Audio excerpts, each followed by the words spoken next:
You can follow him on Twitter at Sheridan Hoops. Chris Sheridan's covered the NBA for a long time, also writing for Get More Sports. Chris, how you doing on this Monday night? I'm doing great, Josh. How about you? How about you, Dashawn? Doing good. Nice to talk to you, Chris. Chris, we're doing good. So, a lot has changed with those over-unders since the Kawhi trade. So kind of give the audience a little insight into, when you're looking at these over-unders, when a trade like Kawhi happens, what is kind of going through your mind? Like, what factors are you processing? Well, first of all, who put out the over-unders? Because generally there's an outfit called Westgate that puts out the over-unders win totals for NBA, and everybody follows Westgate's lead. But what's happened with the U.S. sports, sports gambling market opening up is that there's a site in Europe that kind of jumped the gun on over-unders, and they put out some really ridiculously bad ones. The Pacers were at 41.5. That's not a sub 500 team. The Hawks were at 26.5. They might win 10, maybe 9 if they're lucky. The Jazz were at like 42. So the first thing I look at is who put the odds out. Did Westgate put them out, or did somebody else put them out? And in this case, somebody in Europe put them out, and they jumped the gun, and they're going to take a beating. But then the second thing you look at is where were they last year? Are they better? Are they worse? What roster flexibility do they have going forward, not only through the rest of the summer, but into next season? What kind of assets do they have that they can move in trades? I mean, you make an educated guess based on all that information, and it's either, yeah, I'm going to take the over, or yeah, I'm going to take the under, or damn, I'm really not sure on this one, and I wouldn't touch it. And I don't gamble, so and when I do gamble, I gamble for like $1 or $2. So I just kind of I write my column, and I let everybody take the advice and do what they want with it. But I find it to be a conflict of interest to gamble on a sport that I cover, so I don't gamble. You wrote back in June about the fact that Greg Popovich wouldn't trade Kawhi to any team in the Western Conference. Talk to the audience a little bit about what your perspective was on the whole Spurs-Kawhi situation, how we got from where we were in June to Kawhi ending up in Toronto. Well, I talked to a very good source who was talking with the Spurs and trying to get Kawhi, and the source told me there's no way in hell that they're going to trade him to any place in the Western Conference. They're going to trade him to the least desirable place because they're angry at him. They're angry at him because he sat out the whole season, and he only played 9 games, and they brought in the best quadriceps specialist in the world, and that wasn't good enough for him. They went looking for him in New York, and he was hiding, and he was in a location that I'm really not comfortable disclosing on the air. But they were mad at him, and if you get Greg Popovich angry, Greg Popovich is going to get you back. And so I thought they would trade him to the most least desirable weather city in the Eastern Conference, which meant Milwaukee or Toronto. But Milwaukee didn't have the pieces that would make it work. Boston did, Philadelphia did, Miami did. But for whatever reason, those teams couldn't get assurances from Dennis Robertson, who's kind of Kawhi's quasi agent. It's his sister's brother. And because nobody could get an assurance that, yeah, he's willing to consider signing an extension with you, the market kind of dried up, and different teams pulled out along the way and said, look, we can't get a meeting with a guy, we can't get an assurance, we're going to just turn our attention elsewhere. So it went down the way it went down, and DeMar DeRozan is very, very upset. Kawhi Leonard, we're going to have to wait and see whether he likes Toronto or not. When he was up there for the All-Star game, he spent the whole time in his hotel room, but everybody did because it was like 2 degrees up there. But he wants to play in Los Angeles, but he also spent last winter in New York. So because he's comfortable in New York, I think the Knicks are a viable option in 19. I think the Nets are a viable option in 19, and I think the Sixers are a viable option in 19 because you can commute to Philadelphia from New York. That J.J. Redick does it right now. He commutes from Brooklyn. So, we're going to have to see if it's on Masai Ujiri now to sell Kawhi on staying long term. And if they can't get him to buy in on it, then they can flip him at the trade deadline and get back the best deal that they can get for him. And they don't necessarily have to trade him to the Lakers either. They could trade him to another team that's happy having him as a rental just for the rest of the regular season, and then having his bird rights, going into the summer. So, look, Kawhi may end up in L.A., which is what he wants, but the road there doesn't have to be a straight line. It might just zigzag all over the place. Talking to Chris Sheridan right now on the Boardwalk Honda hotline on 97.3 ESPN. Follow him on Twitter at Sheridan Hoops. Chris, when you're looking at the Kawhi situation, this is such a unique situation compared to almost any other player to hit free agency. I mean, this is a guy we barely hear from him. Everything we hear is basically through media sources coming out. It really seems like this is one of the most unique situations for any player to ever hit free agency, and the unpredictability seems endless. Yeah, and everybody said the same thing about Paul George, too. And everybody said he's going to the Lakers, he's going to the Lakers, he's going to the Lakers. And then all of a sudden he didn't go to the Lakers. He went to a party in Oklahoma City with Russell Westbrook out on a farm, and he stayed in Oklahoma City. So Sam Presti rolled the dice, and they came up 7 for him. Running an NBA team is a gamble. You got to gamble on personalities. You got to gamble on which guys want to play where, and are the teams that are located in the cities where they want to play, are they going to have the means under the salary cap to get this player? And it changes literally on a minute by minute basis. The landscape in the NBA as to what might work and what might not work. And on June 30th or going into July 1st. Paul George may very well wanted to have that up in L.A., but it just wasn't going to happen. So he took the money and he stayed in Oklahoma City, and that doesn't look like such a bad trade after all for the Thunder. Chris, I want to add one more. Chris, I want to add. Sean, didn't mean to cut you off. No, that's fine. I want to add one more thing because, first of all, you're giving great content because a lot of the things that you're saying was things that I was echoing a couple weeks ago, especially with the Popovich situation. Do you think Kawhi, if he would have went about this in a different way, where it's like behind closed doors, listen, Pop, I just see my career in a different light, yada, yada. Do you think things could have ended up differently if he didn't make this so toxic and basically so embarrassing? I don't know what he did or didn't do. I wasn't in the meetings with Pop. They had meetings with him. There was a team meeting in San Antonio when pretty much the rest of the guys on the Spurs, and I think from the reporting out of San Antonio, Tony Parker was sort of driving the bus on him.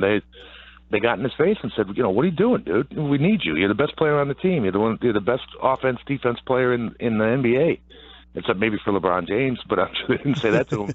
And they wanted answers from him, and he's like, you guys are ambushing me. You're ambushing. No, they weren't ambushing. They were trying to have a discussion with him. But he, for whatever reason, he wanted to call it an ambush. So, yeah, he could have handled it better. Of course he could have handled it better.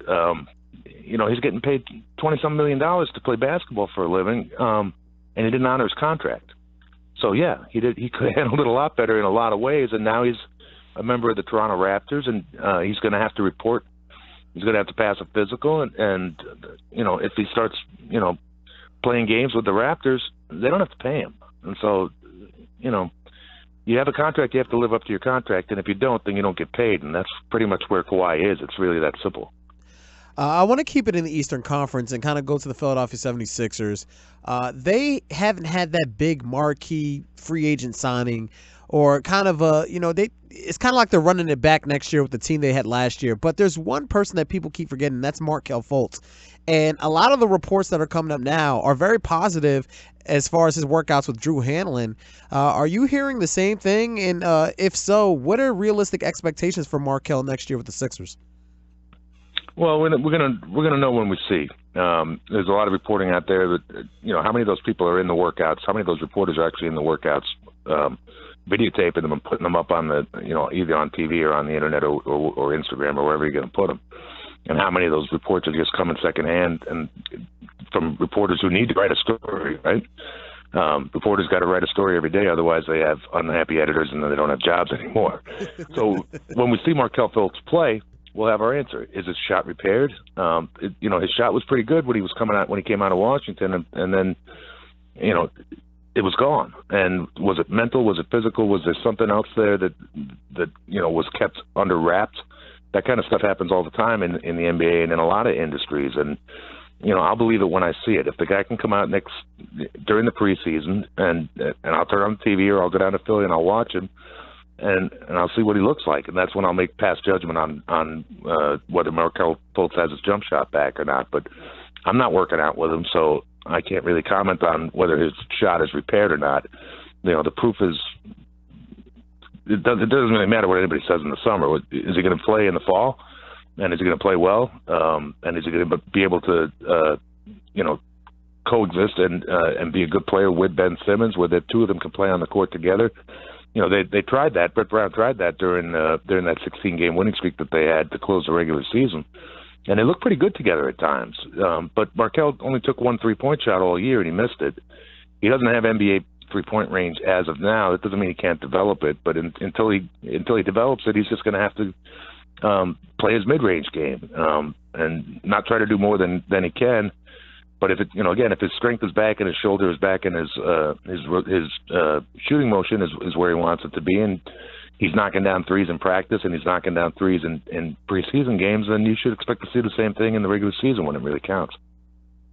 Chris Sheridan joining us on the Boardwalk Honda Hotline on 97.3 ESPN. Chris, a lot of people know you for a long time as an NBA writer and journalist, but you are now also the senior sports gambling writer for Get More Sports. So I wanted to ask you a little bit about sports gaming in Atlantic City, some initial good numbers coming out of Atlantic City after the first few weeks. What do you think is going to be the overall impact for this region when it comes to sports betting's potential with Atlantic City? It's a tough region because Pennsylvania is going to pass their own law, and the VIG is going to be lower than what the New Jersey VIG is, and New Jersey may have to go back to the legislature and adjust the VIG because they're going to be at a competitive disadvantage with the neighboring state, Pennsylvania. New York, the legislature, they left. They broke for they don't come back until January, so New York's not going to have a law until January unless they call a special session of the legislature. Delaware is kind of in a funny place. They're just geographically they're surrounded by states where you can gamble in all sorts of different ways, but they've already legalized sports gambling, and still it's only three: Jersey, Delaware, and Nevada right now. But Maryland's going to come along, Pennsylvania's going to come along, and so what you're going to have is it's going to be just sort of like a microcosm of what you have in Vegas. In Vegas, if you're out on the Strip, you're getting 6-5 on blackjack. If you're downtown, you're getting 3-2. So the old places downtown do that to entice you to come downtown because you can get better odds and you can gamble, and all the house advantages that exist out on the Strip don't exist downtown. Now you're going to see the same thing on a state-to-state basis, especially in border areas. If states can give themselves a competitive advantage over their neighbors, they're going to do it. But again, you're dealing with lottery commissions, gambling commissions, a lot of times alcoholic beverage commissions, and these are bureaucrats and they don't get anything done in a timely fashion. So it's going to evolve, guys, over the next few weeks and months and years until there is a federal standard. But right now there is no federal standard. For those who don't know, the law that says you got to go to Nevada to place a sports bet is no longer the law.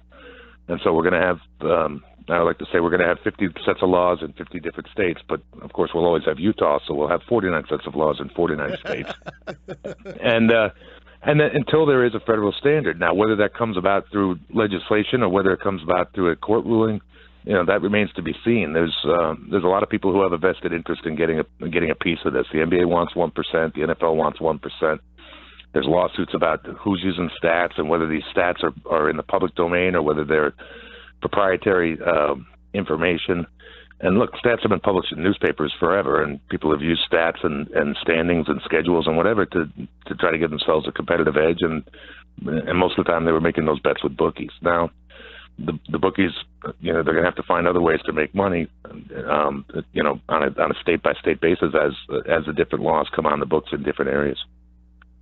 Give him a follow on Twitter at Sheridan Hoops for all you need to know about the NBA, sports gambling. He's got a lot of great content at GetMoreSports.com. Chris, I really appreciate your time on a Monday night.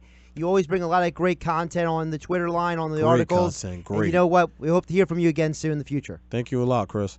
Thanks, fellas. And if I may, I just want to plug my partners. It's BetDSI.com. Sure. They're an offshore out of Costa Rica.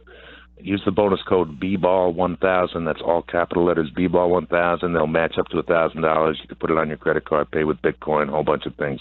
But don't gamble your mortgage. Gamble safely, guys and ladies. Yes. Chris, appreciate the time, and we'll be checking out the Twitter line. Thanks, fellas.